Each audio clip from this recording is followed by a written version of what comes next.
Hello and welcome into Event Perspectives. I'm Rodney Hart, VP of Events at Rain Focus, and another episode, another one I'm excited about, joined by a former colleague, current friend, Kara Wooten, who is the Director of Global Partner Engagements at Dell Technologies. Kara, how are you doing?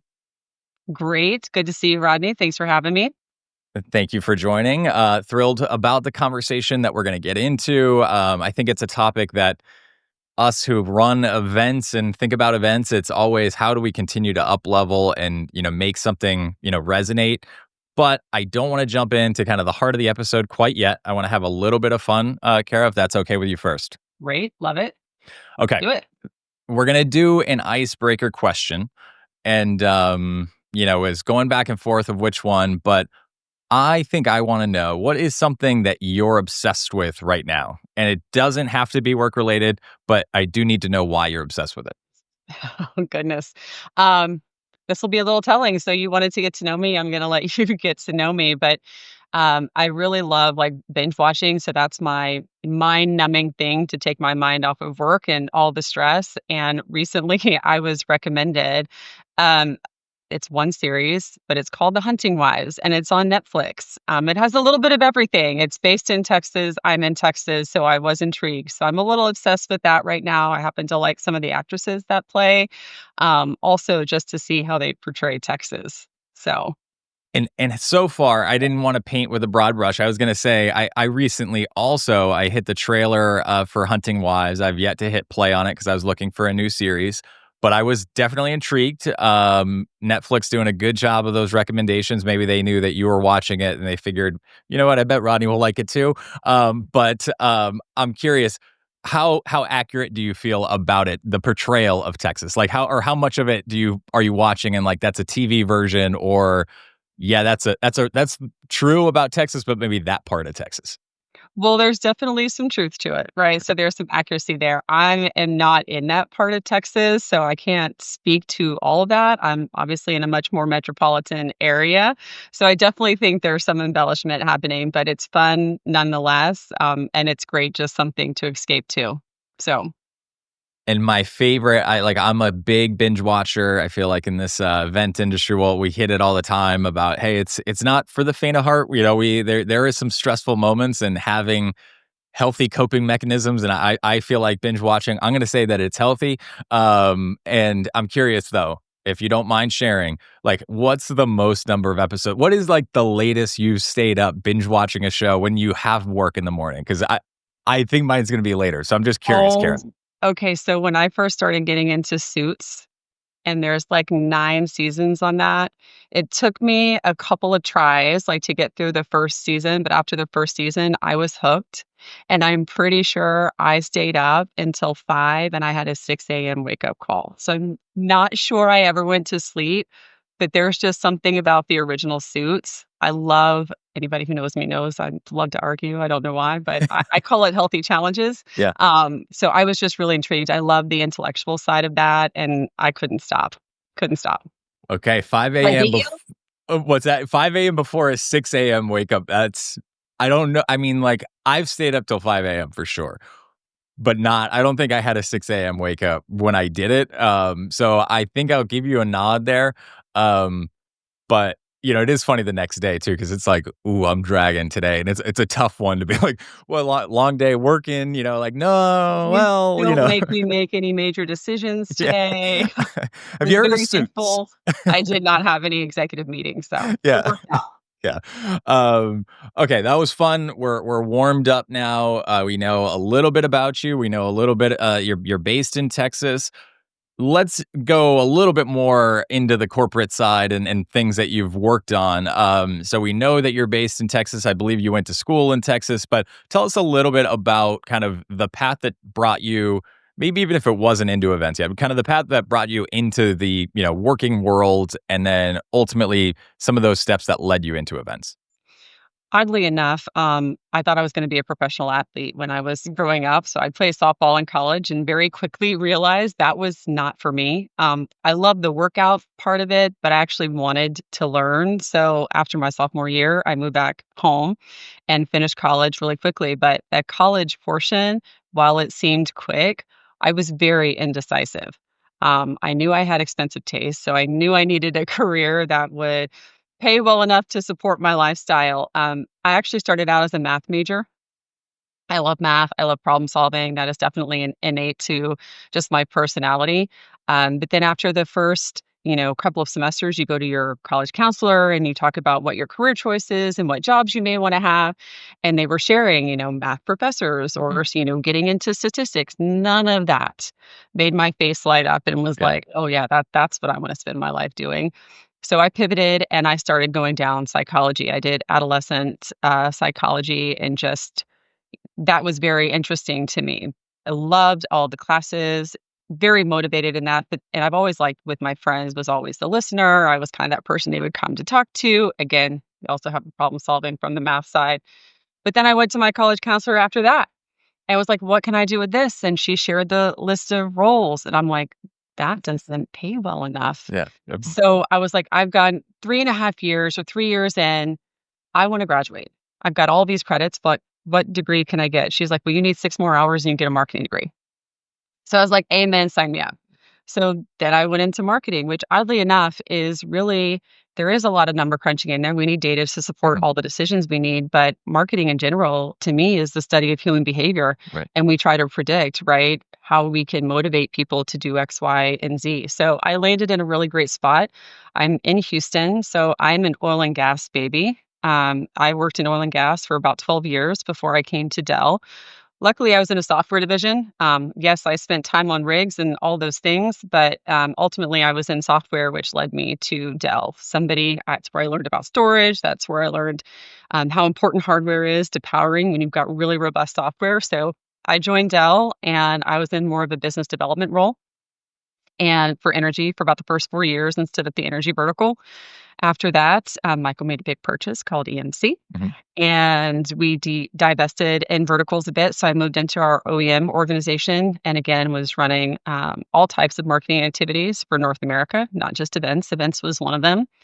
In all of those marketing roles, because I covered AR, PR, campaigns, messaging, communications, events, I got to really get a feel for what I liked and what I didn't like. And I wouldn't say that I love events, but for some reason, events loved me. And every time there was something like that that came up, I seemed to get my shoulder tapped to say, "Hey, can you come help us with this? Can you do this?" Eventually, finally led me in the role that I did. And I've been on this team for about 6 years at Dell Technologies. It's our global partner marketing organization. And I was on a team specific to events. So it was the first time in my career about 6 years ago that I was solely focused on events. Um, I run to chaos. Like it's that problem-solving nature. I love it, and there is something about events, although they're supposed to be very well planned out, is that last little bit. I secretly, like, such a masochist, and I hope something kinda goes wrong just so Mm. I can jump in and be the problem solving, and then it's the adrenaline rush when everything goes like you hoped it would go, even if there were sort of snags on the way. So, I now lead the team that I joined.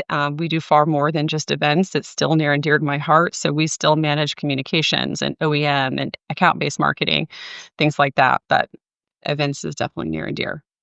Boy, so much I wanna unpack there, Kara. I love so many of the answers that you said, running to chaos. I get it. I think I innately or, pull either you feel pulled to it or it's kind of like, "Hey, this is the time." Like, you're just waiting, It's like great if everything goes smooth, but if an entire event goes smooth, I think everyone kinda looks around like, "Hmm, something we missed something," like We something totally we could did. have fixed, or we didn't push the envelope enough, which we'll get to in a little bit here.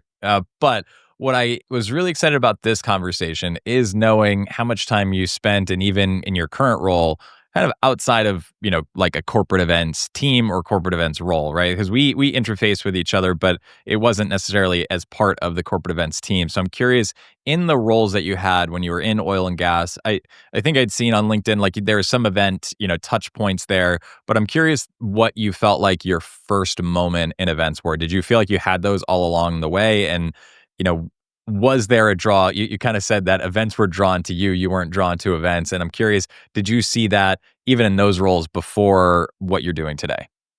Honestly, the very first international trip I ever took, I was working at Halliburton for their software division. It's called Landmark. And my first international trip was for an event that our team was executing in Banff, of all places. Oh, wow. And it was like, what we would refer to probably as like an internal sales Mhm. kickoff. But watching, like, I couldn't have been on the job more than 3 weeks. I had a really great mentor who I am still friends with today, and she is still a mentor, lifelong friend, like, amazing because 'cause that's been 23 plus years. But watching her methodically go through, the devil is in the details, is something Mhm. I tell my team all the time. That's something that I do by nature, but I didn't realize how important it was Right. in events. So that opportunity and watching how meticulous and how everything was thought out, it really did start to show me this is something that I could probably be good at. I didn't Mhm. know if I wanted to do that yet because Right. I had interest in other areas, but that first sort of inside sales kickoff internationally at a new location, from agendas to your welcome packet to the experiences to the follow-up, like, that was sort of my first soiree, into events. It's interesting how, 'cause I briefly, when I was in school, had done some, 6-month, like, internships, that were, like, full-time in marketing roles. So I had, like, a internal marketing role, I had a digital marketing role, and one of them was events, which obviously I kinda landed, got pulled back in and stuck, and that was kind of an accident. It wasn't, like, what I sought out for. But like you said, I think what I appreciated and learned really quickly about the being in the details, and also probably being around people who were more detail oriented, like from early part of my career, and realizing like this is not just a, oh wow, you're really detailed. This is a survival tool, because unlike sometimes other roles where, okay, maybe you didn't fully flesh something out, but it becomes, you're kind of passing something down a chain where that's going to become somebody else's problem. So often in events, those details you didn't iron out are your they're only gonna be your problem later. If you're not solving them today, it doesn't go away tomorrow. If anything, it's someone's gonna be standing in your face tomorrow saying like, "Hey, I got a problem and you didn't solve it for me yet, and now you need to do it." Right? It's actually predictive problem solving, and I say this to my team, and you can cut this if you want to, but you don't have to plan for good. When Yeah. good happens to you, life is great, it's amazing, it's a gift. Right. You do have to plan for bad. Mhm. And, like, I am so big on the contingency planning, and I always talk about the very first finger we should point is at ourselves. Did we do everything within our control to prevent any of these other possible outcomes that we don't wanna see? Are we gonna know everything that could possibly go wrong? No, but there is something, I don't know, intriguing or fun, or again, call me a masochist because I'm, looking at the bad things. I just don't want it to happen. And that's the fun part. That's where the psychology piece, I think, study of human behavior comes in, that we get to do that. I want people to experience things they haven't. I don't want them to know how much hard work went in the back end, which that is something anybody in the event industry, and I don't care what role, is one of the most underappreciated jobs that you will probably have in your career. So that's the other side of me. Mm. I don't really look for attaboys and pats on the back. Mhm. I actively seek out the criticism. Yeah. Like, how could something, what did somebody not like, the why, like, I really, and I don't take it personally. Because every time, that's what the really, I think, also really fun part is I don't love, like, monotony. I'll get bored with something Right. really, really fast. So if we're doing the same thing over and over again, that's not a challenge. Right. We can repeat things. You don't need to fix things that aren't broken, but I think there's always way, even if it's a tiny little tweak, that you can change things up and make it feel a little different while still delivering on your objectives. And I'm going to get there in 1 second to ask kind of that question. Like, how do you continue to make your events stand out? And, I think we've talked about this, how the event industry and at Rain Focus, we obviously see this and are big believers in the event industry, the event channel, as one of the most effective, if not, we would say most effective, marketing channel that you have. But I think everyone's kind of on that page, right? And they are both expensive to run, and attendees, they're expensive to attend. So I do want to get into the question around making your event stand out. You kind of said, hey, you don't always have to change every detail, but I'm curious, just what is your thinking currently before we kind of dive into detail? What's your current thinking about events as a marketing channel? You talked about it's not the only thing that you're overseeing within your role right now. How do you think of events compared to those other channels?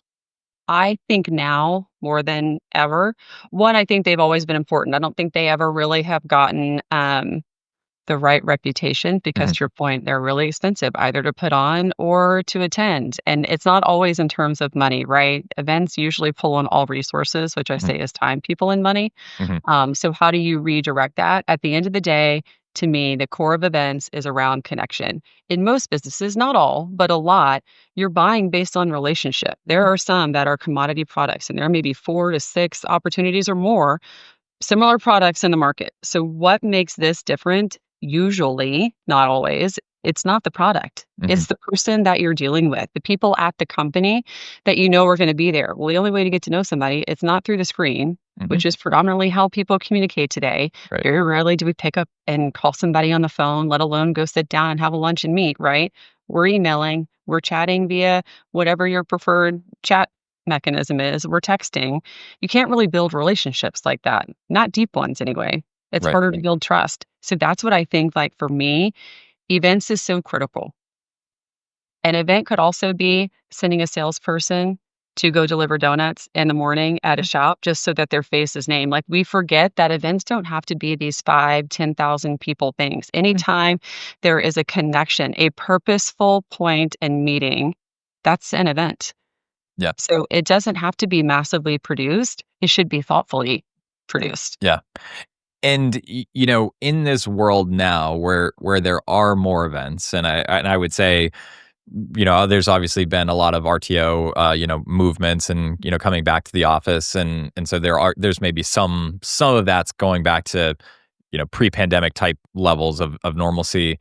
But then you still have a distributed workforce and probably those travel budgets and getting approval to come in a world where there are more events. How much do you think about that? How much are you thinking about, hey, we need this to be either X much better, X much more interesting, X much more valuable for an attendee to show up? Like, how much do you worry about show up rates, on the basis of how good the event is, or like to kind of walk me through some of that because I know All that's the my own time, like, neuroses. That's my own it's, like, not neuroses. a new thing, it's actually harder. Like, I always thought about those things, right? How Mhm. am I gonna make sure that we have butts in seats, right? You really and the right ones. Right. You really wanna make sure you've got the right audience at the right time and that you're delivering the right content so that you can get to your outcome. I think the events industry, like, hallelujah, we Mhm. are definitely back pre-pandemic, but with that comes the downside of making sure, to your point, that you stand out.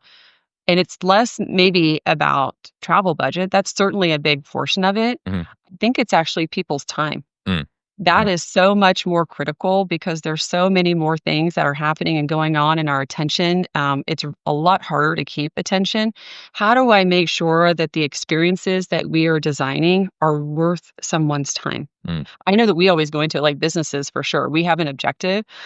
I would prefer not to do that. Sure, I know we need something from them, but if you Right. put your attendee and what they will get out of it first, I think you'll deliver just that much better of an experience, but it's hard, Mhm. right? You don't There's so many things we don't know about any individual attendee, so having some really robust and healthy information, on your contacts, audiences, etcetera, is helpful because everything is built around hyper personalization, right? Right. Is this gonna be worth my time? What am I gonna get out of it? And in the shortest amount of time, how long is this gonna take me away from my family? Oh my god, am I gonna have so much work when I get back? When you think about it in those terms and what it's going to deliver, I think we have opportunity. Um, I do think the massive events are probably harder. I think Mhm. we trend toward doing smaller events. Thankfully for me, that's sort of my niche, my forte, and my favorite. But you really have to, regardless of what the experience is, be mindful of how you're going to differentiate yourself from any of the 15 to 20 other experiences that this particular audience member you want is going to choose you over somebody else. And it's hard. Can I ask? I'm actually curious to ask this question because I also know, um, one of the engagements, one of the partner engagements that I at least assume is one of the bigger ones happens at at Dell Technologies World at a user conference. So how even within that framework, right? Like, how much are you, okay, they're there, but how much are you battling with, like, how do we balance that agenda? Because I know that's something that I'm doing all the time as an event organizer now and, have seen, in my roles in the past that it's this overall balance. You want to surface up the right things and which ones are more important. So I'm curious that balancing in both a noisy, external event world, even from that, like I'm curious, what talk a little bit about managing that experience because I feel like that's something in the industry that continues to happen, whether you're running your own little sub event at an IMEX or you're like kind of existing within a larger framework, if you will, an event framework. So, anything that you could share on that? Really, so in the context for anybody listening, right, we have Dell Technologies World, which is our flagship event. It is a massive to all of our customers, partners, technology partners that we bring in and share kind of what we're doing, where we're headed, where we're going. There's opportunity for training. There's a lot of thought leadership that takes place. The piece that I cover is for our indirect routes to market. So anybody who's not buying direct from Dell, right? It is a different conversation. There's a different language than you would talk to an end customer about. The number one thing that has proven to be successful is don't do something for something's sake and really understand what your goals and objective are. Like this is a massive endeavor. The company spends a lot of money, and there's a lot of content that all of my audience should actually pay attention to. So a few years ago, we actually used to host a whole separate event within an event. Huge waste of money, Mm, huge waste of time, probably really successful back then, but the pandemic happened and we just don't have all the resources, time and money. So how do we use that same space as an opportunity to deliver on some key messages that likely are better delivered in person mhm, without asking too much of their time? So I think really defining your objectives. We can't do everything for everybody at this one event, right? You're going to have to give up and say no to a few things like this isn't the right space, this isn't the right time, it's not for this audience. So pick those one or two that have the best ROI opportunity, really lean into that, be highly curated and informative, right? The one thing I really don't like, and it's like a passion project, and we've kind of gone back and forth. I really don't like the exclusivity when you have thousands of people on site and you do something for like 100 and there's not really a good rhyme or reason. That doesn't feel good. mhm. If you put yourself in an attendee experience, you're like, well, why didn't I? I'm that title, I'm at that company, I'm at that. I really would prefer not to do that. So that's why I say you go for the bigger opportunities, not the smaller few. And then you really curate it. You mix a little bit of the messages you want to deliver, have an opportunity for feedback, and then have a little fun. We should always be trying to have fun, even at work events. Maybe not too much fun, but I do think some of the best relationships, because we're talking about connections, right? When everybody can kind of let their guard down a little bit, sometimes what people share is their problem is only a symptom, and especially for our sales team, Yeah. curating opportunities that really let them have deeper, broader conversations. So that's what we sort of evolved to. We really sort of hit the sweet spot. I'm going to tap myself on the back. This last year, it felt really good. We got really great reviews. And it's taking a flagship event, using the core and not competing with it, but are like curating a little lounge, having a Yeah. special appreciation party that's open to my entire audience, but not everybody. It's just a little bit of Yeah. something that makes them feel a little extra special, and can allow and open the opportunity to have conversations that needed to be had. And at least I'm reading this, and you correct me if this is wrong, because I think one of the questions I wanted to ask is how do you know what to innovate or change versus what's really working and attendees love that? Don't touch it, because I know like I can think of things that you don't want to go to the same party, but at the same time, there might be something that you love. And it's like, please don't, keep that always because I always love, I always love that food or that thing, whatever. But I'm curious, it sounds like maybe less is more, you talked about running kind of an event within an event and maybe it's scaled down and I'm curious because I find this too as I'm looking at just time and how many choices we have to make. And, one of the conversations that I recently had, someone talked about this concept of decision calories, and it stuck with me because I know myself when I go to enough events that it's like, oh my gosh, pick between 5, 6 sessions. It's not even, it's like, it's fatiguing me just thinking about making a choice. So And I'm then you curious. don't wanna do it, right? Hmm. You may be highly interested in a lot of things, but because however an experience was set up, there's not a really clear start or a clear finish or, things like that. That's why I talk about being really purposeful, not giving them, and when we communicate with them, here's the 5 things you don't wanna miss. If you don't know what to do with your time, if you don't know where to start, if you wanna make sure you're getting your bang for your buck for attending this particular activity, here's the 5 don't miss things. Here's where they're located. You send out reminders, like, Mm. we have to make the decision-making process easier. I think of myself, I always go to events and, like, what I'm don't ever invite event people to your event. It's like the worst thing. Well, I'll say that. We're critiquing it the whole time. It's not true. Kara, that's my job. Is I invite event people to my event. That's the hard part. Yeah, but you get to learn things. That's why I view it, Yeah. right? Like, that's Mhm. why I say I'm that 1 percenter. I must be in the right industry because I crave the feedback. Yeah. I wonder if we could have done this. I wonder if we could have done that." Hmm. For me and my team, and you gotta really love what you do, and you gotta love me to work for me because 'cause I'm really hard. I always think we should be innovating. If Hmm. we don't, we're gonna get left behind. I do appreciate that we don't wanna fix things that aren't broken, and there are just some things that you get known for that people show up to an activity or an experience because they love it. It doesn't mean that there's still not innovation opportunities Right. in there, Hmm. whether it's the design of the space, whether it's how you greet them, whether it's swag you're giving them, whether you add in some type of, charitable opportunity. There's always a little something. It's also a really great test bed. Like when Hmm. you have something attendees love, where you can change it up a bit, you're going to get feedback. Like Oh yeah. that's the group that's going to give you some really honest feedback. I hate that. That didn't work. Oh, I Yeah. really like. I didn't think I would, but that Yeah. was actually really great. Right. Or I didn't even notice. Yeah. And it's the things that they may not notice Hmm. that could have saved you a lot of money. Like Right. I definitely want those things. Yeah. Right. But staying stagnant, I don't believe in that, especially where the world is right now. Like the world is innovating faster than folks can keep up with. So we have to, Yeah. regardless. And so you've kind of hinted at, I feel like feedback. You've used the word ROI. Something that I'm curious to is from a data point perspective, and I do think that anecdotal feedback, especially if you can aggregate it in some respect. I think that's one of my favorite ways of using a lot of the new AI models that are out there is just the ability to take what for me as a data person used to drive me insane, which is just tons of written feedback. It's like, Mhm. there's no way to get through this. Where now you can really make some cohesive trends out of that.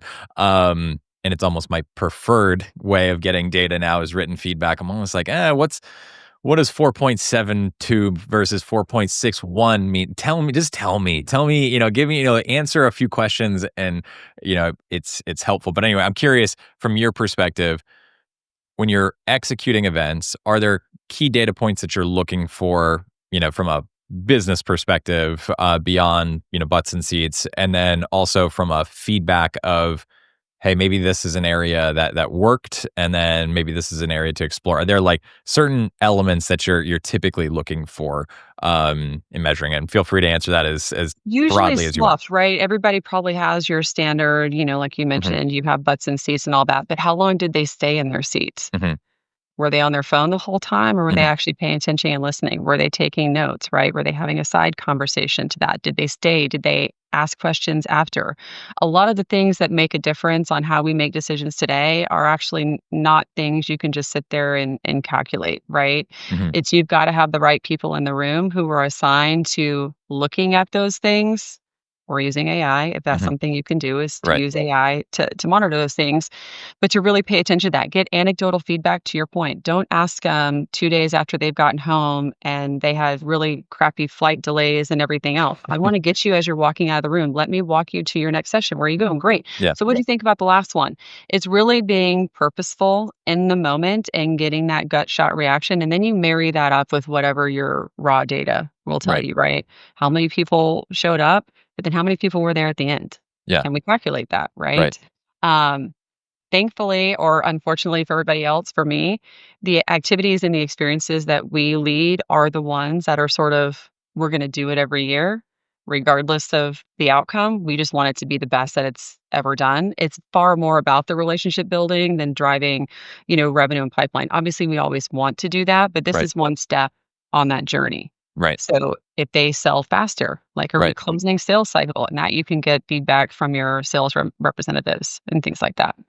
And did you find, because I feel like this is something else that, I feel like we've seen here at Rain Focus and in conversations that we're having, but the I think virtual is still an important tool, but I feel like that in person and that relationship, I think you stated it so well earlier that it's the relationship matters so much, and so many of the deals that we're making, especially in the world that you're in, we're talking Yeah. about large scale deals. We're not talking about a commodity product that, this versus that. It's not necessarily just on that bottom line price. Did you like, are you finding that, or from your perspective, as we talk about events being back, do you think that that has a lot to do with how impactful they are to driving that business forward? In terms of virtual events?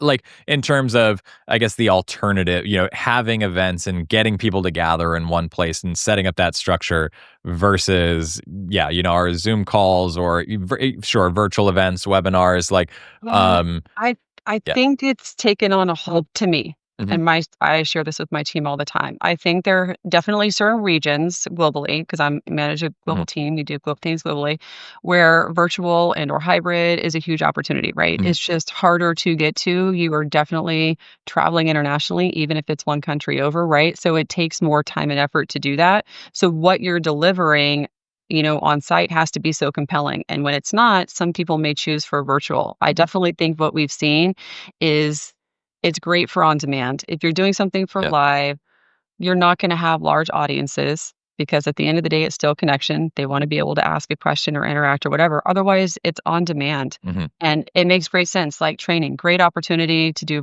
host virtual trainings, things like that.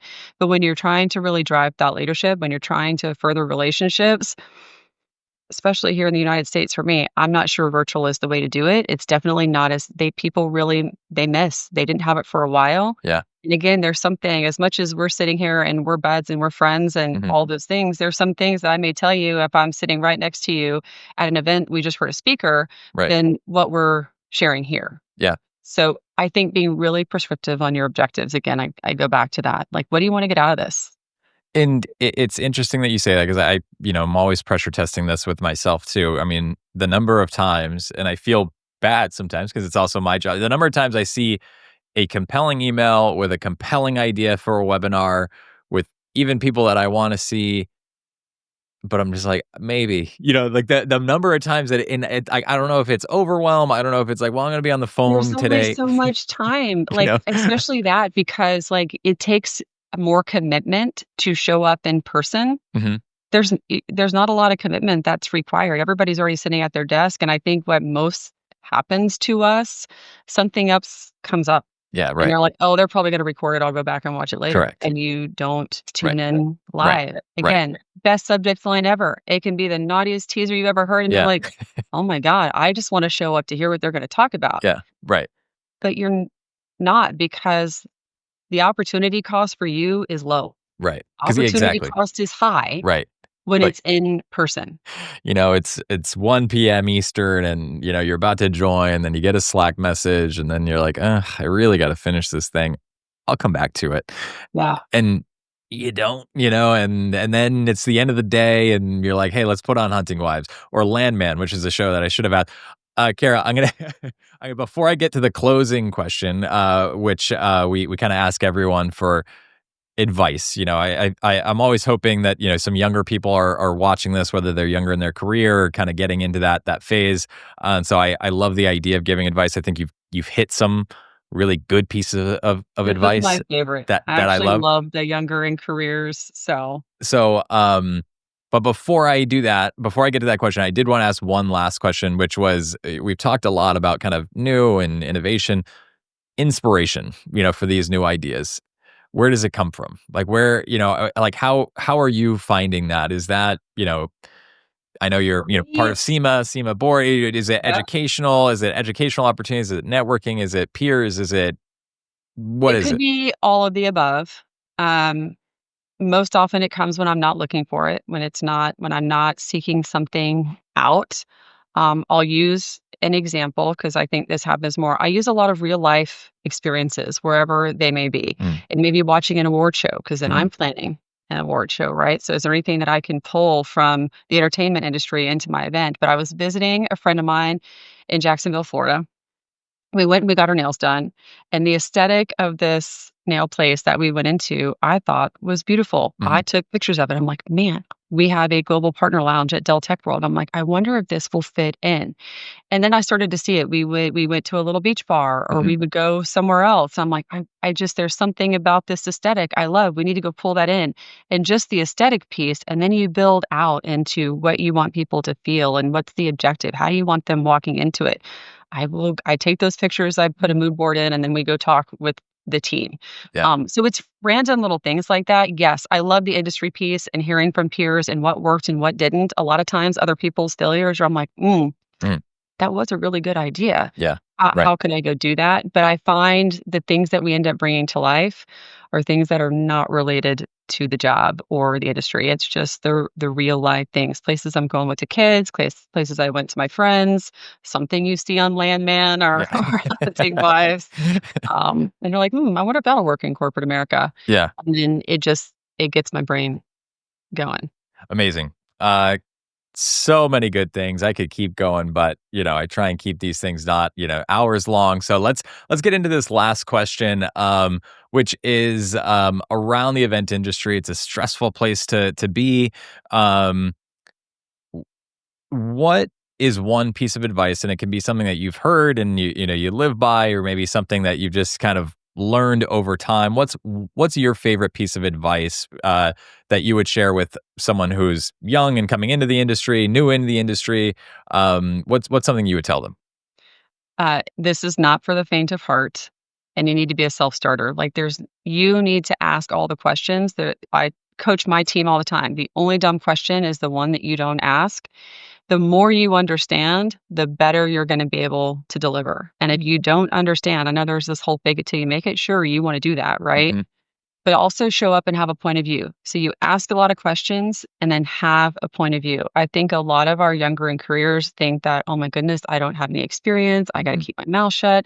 Actually, today, our audiences are starting to look a lot more like them Mhm. than they are like me. Mhm. So, having a very robust input from perspectives, especially generationally, and how people work. So, I don't want them to stay quiet. And if they do, I don't want to call them out necessarily on a team call. Some people are just Yeah. uncomfortable when they're new and they speak Right. out.